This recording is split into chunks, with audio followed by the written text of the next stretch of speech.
खल्लीकोट शुक्रवार दिन जंगल जमी पट्टा प्रदान दाबी में खल्लीकोट ब्लॉक अंतर्गत बादपल्ली पंचायतर 9 खंड ग्रामवासी ग्रामर 445 जन आदिवासी को दीर्घ 18 वर्ष है विक्षोभ कर आसुले समस्या समाधान हो पारुनी।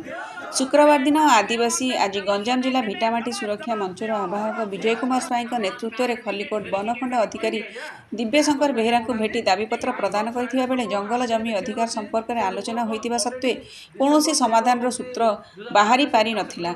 ए संपर्क में श्री बेहेरा जोगाजोग करिबारे दीर्घ दिन है जंगल में काजु चाष करने राज्य सरकार ओडिशा वन उन्नयन निगम को लीज सूत्र में प्रदान कर जहाँफल उच्चस्तरीय कमिटी द्वारा निष्पत्ति हेले जंगलर जमी प्रदान प्रक्रिया आरंभ हेबो बोली सूचना देइथिले।